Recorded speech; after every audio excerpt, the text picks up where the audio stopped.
All right, hello everyone. My name is Lucas Mendoza. I'm currently on team 7451 AvengerRobotics, where I am the lead of awards. So when it comes to Impact or any other award we're competing for, I am the person in charge of making sure that goes along well. I'm the director of outreach for the program. Hi, my name is Anne. I presented the Impact Award with Lucas last year at World Championships, so we'll just get started. We are Team 7451 AvengerRobotics, and just like the superheroes, the Avengers, we're all about creating superhero scholars. So a little background about us. We've been to the Houston World Championships about 3 or 4 years consecutively in a row. So we have quite a lot of wisdom when it comes to creating and presenting the Impact Award. All right. So that was, no, don't play it again. All right, so that was our Houston recap from last year, edited and recorded by Jake in the back there, who was so graciously setting up our microphones. So now I'm going to talk to you guys about what we're going to cover in this presentation. So Lucas is going to talk first about the award criteria, so going over the business plan, the executive summaries, the impact video, and of course the essay. I will talk to you about conducting outreach and documenting that outreach as well. And then Anne is going to talk to you about the actual impact presentation, the biggest part of the impact award, so judging and memorability.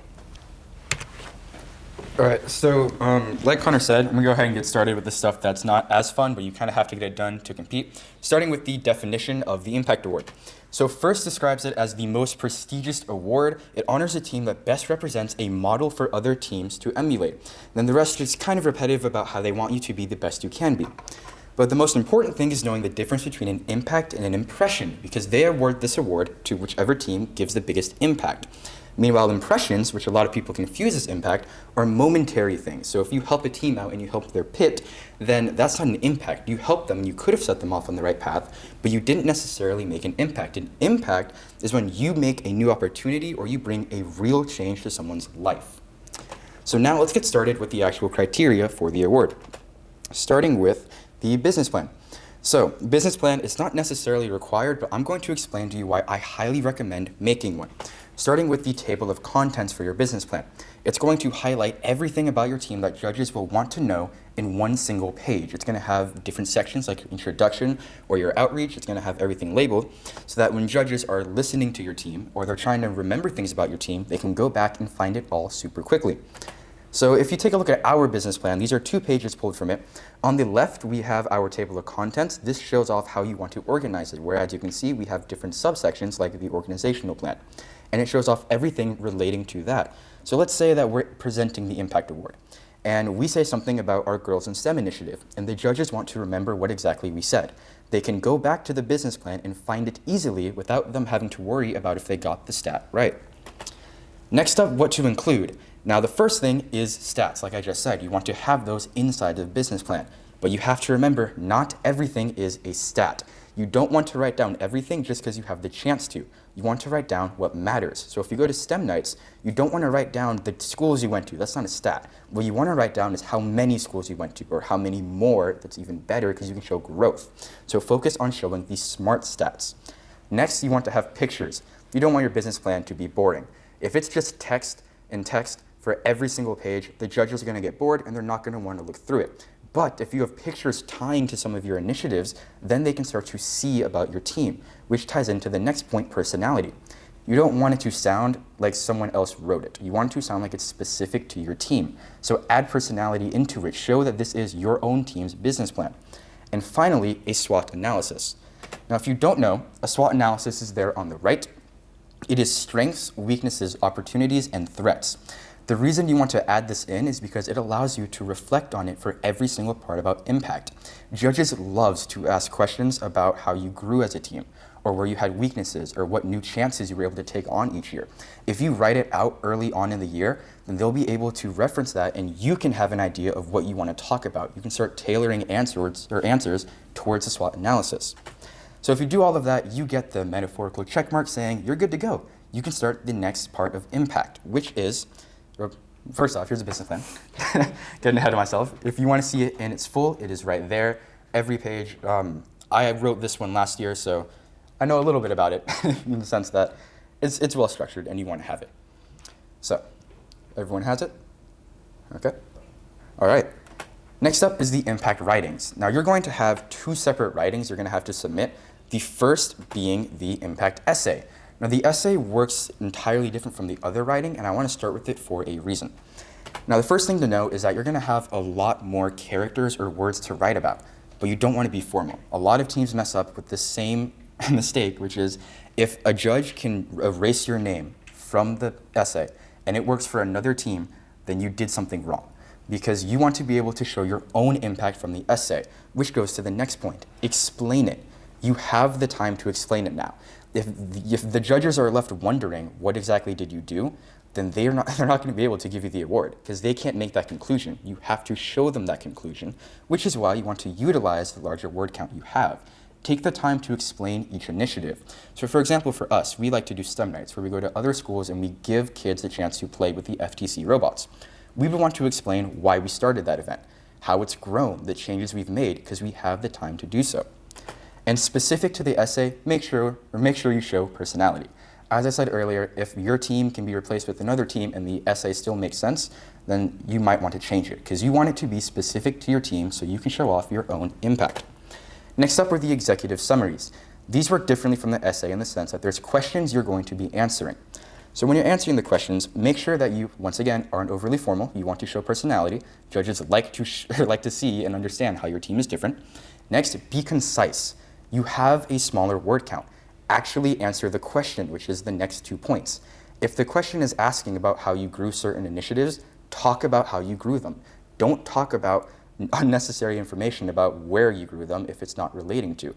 For example, if we were to talk about our Dogs in STEM event, which is an initiative we have where we go out to dog shelters and we play with tennis balls and robots, and it's really fun, but it also promotes how some dogs don't have a home, and we want to talk about how we're growing it, we would want to talk about how we've grown it, not exactly why it started, because the question isn't how did it start, the question is why did it grow. And finally, you want to show impact. Now, something I want to talk about, if you look up on the slides, the left for the essay says explain, while the right says show. This is because for the essay, you have the time to explain it. Meanwhile, for the summaries, you just have the time to show it. So for the essay, if I'm going to talk about it, going back to STEM nights, I would talk about why we started, how we've grown. For the summaries, I would talk about the steps we took and immediate effects of the growth. So we would talk about how many more kids have been impacted, not necessarily how we got to that point. Next up is presenting impact. So this is going to talk about what you need when you're in the room and how to get it set up. So two main things I'm going to talk about here. The first is the impact presentation. So general tips, keep the screen simple. If at any point the judges are looking at their notes more than you because they have so much to write down, it's not a good presentation because their attention should be towards you. It shouldn't be towards what's on the screen the entire time. Next up, add pictures. This is one of my favorite pictures because it shows us as a team. That our team member is wearing Loki horns because we brought it for the impact presentation during the World event. So it shows personality in our team. It shows that we like to have fun, and it allows the judges to have something different than just pure numbers. And next up, utilize quick stats. When you're presenting the award, your stats shouldn't be full sentences or paragraphs about how you got there. It should be quick things. So if we look at our slides here, we have 2 slides to show off. As you can see, there's pictures on the left. This is about elementary school events, so those pictures tie into that so that judges can have an idea of what we're doing when we say it. But the stats are super quick things. So we have 4 competitions hosted. That's something we can say once, they can write down, and they can pay attention to us again. Those are the types of stats you want. Here, we have a little bit of a harder stat to work with, which is the donating a lot of money of FTC equipment.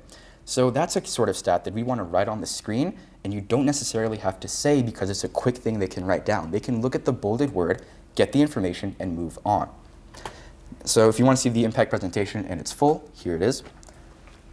It follows the same formula with the format of quick stats, pictures. And that should give you an idea of how you can organize your own. Okay. So next up is the impact video. Now, a lot of people may not consider the impact video to be a major part of the award, but it is, and I'll explain to you why. First off, if judges are ever looking at 2 teams and they're stuck between deciding the 2 teams, they will look at the videos for both teams. So if you're ever in a tiebreaker situation, having the better video might be more important than you think. Also, the video is a reflection of your team. If you are creative with it and you show off your team in a unique way that you may not be able to do in a presentation, the judges will see that and they will be amazed by the way you use the video. For the video, make sure you use different stats. For example, if in the presentation you talk about the amount of STEM nights, in the video talk about the amount of kids that were affected by that. You're giving the same sort of statistic, but the judges are hearing it in different ways and they can have a better understanding of the impact you're actually making. And the last thing, maintain a theme throughout. This is something that we had to face when we were making our own impact video. We had a lot of different ideas. If you really want to hear about it, you can ask Jake after the presentation, but there were a lot of different ideas that we had, and we had to pick one, because if you have a lot of different ideas throughout the impact video, the judges will get confused of what you're trying to do, and you don't want judges to get confused. So here's our impact video. At AvengerRobotics, we're not just a team, we're family. We are superhero scholars! So something about our impact video that I want to quickly highlight is throughout the entire thing, when you look at it at the end, you can get the idea of what we wanted to do, which is we wanted to allow more STEM in the community. So we had more STEM nights, we had more competitions we hosted just to have that. The final thing I'm going to say about these two is make sure they complement each other. Something we planned for is our video, if you watch it after the presentation, it gives a deeper dive into what we're doing with the STEM pipeline to make it more accessible. All right. My turn. So I'm going to be talking to you guys about how to conduct meaningful outreach, and we'll go to what is quality and quantity. So quality is going to be the impact each of your initiatives has, which is a very good thing. And then quantity is going to be the number of initiatives you're doing. So think 100 rotten apples versus 10 ripe, crisp, juicy apples, all right? Which one would you guys rather have? The 10 crisp, juicy apples, right? Or in our case, think of sending 10 FLL teams to the world competition, or mentoring 100 FLL teams. You probably can't balance 100 FLL teams, but sending 10 to the world competition is a really cool thing to do. So another big thing about quality versus quantity is striking a balance between the two. So do what's sustainable for your program. If you can only mentor one FLL team because you only have 10 members, that's okay, but give it some quality. If you have like 60 members on your team or 40 members like we do, we have a lot more people to work with, so we can branch out to more FLL teams and more FTC teams and such. Next thing is to understand your community's needs. So that allows you to understand what their wants are, what their needs are, and you can tailor your outreach towards those needs. So for example, what should you do if your community has, or your state offers minimal funding for STEM programs?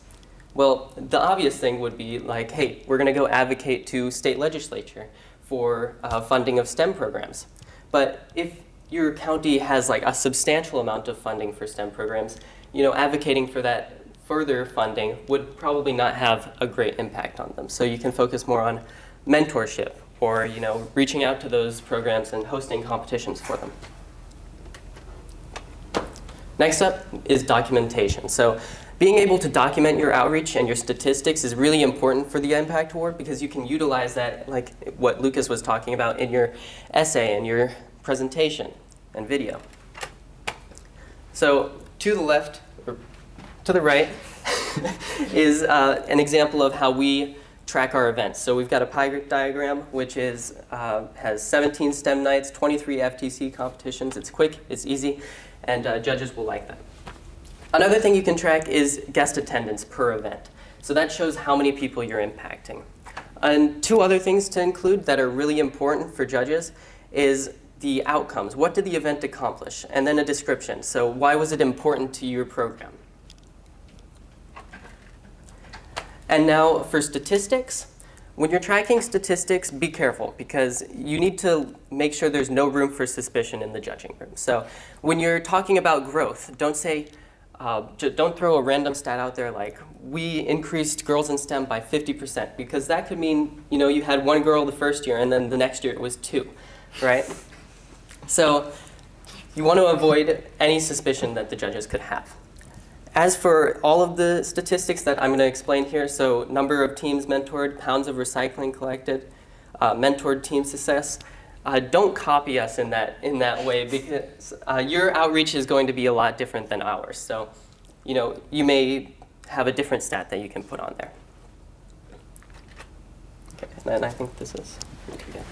So one thing I want to touch on quickly is if you take everything we've said and you're going to take one thing away from it, make sure it's this.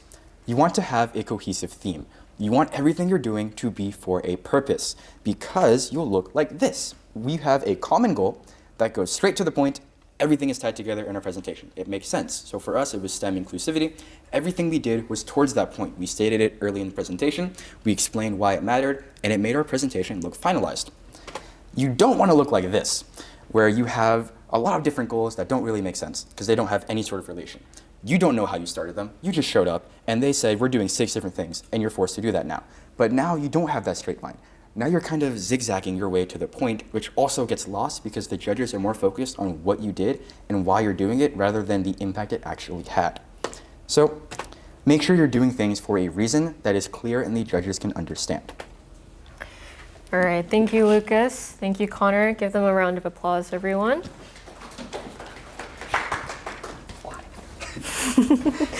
So Lucas and Connor set the foundation, that 90% of work that goes into preparing for the Impact Award. Now picture this. You're standing outside the presentation room with your team. You're pacing back and forth. You're making a mental checklist to yourself of all the things that you've done to prepare. Okay, do I have my binders? Check. Do I have my brochures, my pens? Check, check. Do I have my monitor? Check. And then you're like, let me just turn this on, make sure it works real quick. You press the power button. Oh, that's strange, it doesn't turn on. Press it a second time. You press it a third time. Okay, now you're starting to get worried because it's not turning on. You look at your watch. There's 2 minutes. 2 minutes left before you have to go into that interview room. And the team before you can hear them wrapping up. You can hear the judges saying like, all right, that was a great presentation, blah, blah, blah, blah, blah. And then on top of that, one of your team members just went missing looking for the flash drive, which also went missing. This right here is a classic example of Murphy's Law. You can be the most prepared, the most organized person on the planet, but something about competition nerves just throws everyone off of their game. Things will go wrong. How do you deal with that? Because the last thing that you want is a text like this the night before competition. Happens to the best of us. Alrighty, so you want to make sure that you have a mental checklist. Do you have your cart, your batteries, your monitor, your flash drives? What happens if you lose your flash drive? Do you have a second backup? What happens if the monitor loses power? Do you have a second laptop and the portable battery for that laptop? Your binders, your pamphlets, your merch, that extra opportunity to show off the personality, like Lucas mentioned, of your team. And print copies. It's easy for the judges to forget all those complex numbers because they're having to remember so much information, right? So providing a print copy of your slideshow, handing it out to each judge, that can help significantly with the judging process. Next up is memorability, because let's face it, the higher up you go in competition, the more, competition you have, right?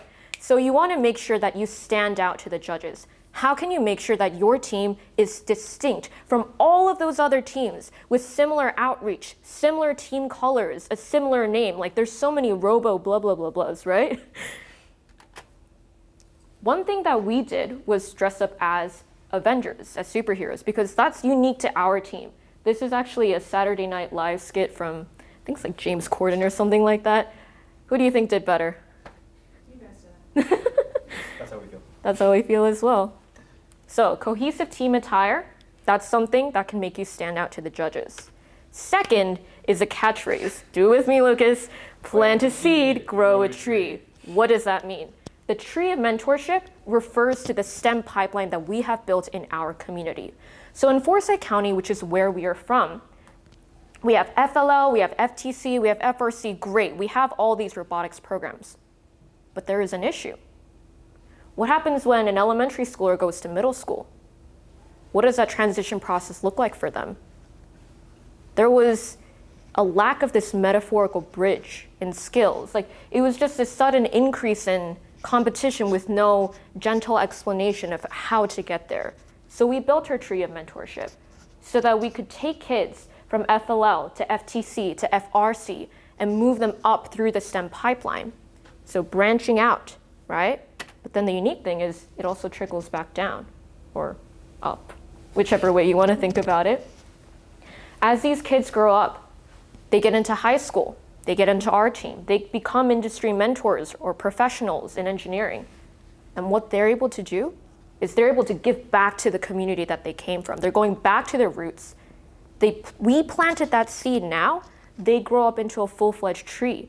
And that tree gives back to the community. So you go through the STEM pipeline and it's almost like a continuous cycle, a self-sustaining cycle. This is not unique to our team, but the way we presented it is unique. Tree of mentorship, that catchphrase, the diagram and the cohesive colors, those are all things that judges remember. This is a Mercedes-Benz ad. Why am I showing you a Mercedes-Benz ad?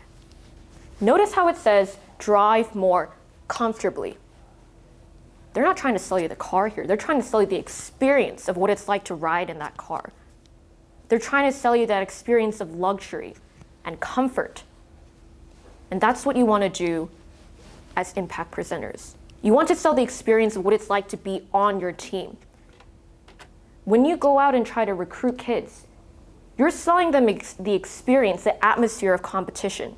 You know, that rumble of the stadium beneath your feet, that exhilarating joy and excitement when you win an award, those nail-biting tiebreakers. Experience. Because you have all your stacks. Now it's time to tie in the human emotion, that element that brings out the personality and makes your team stand out.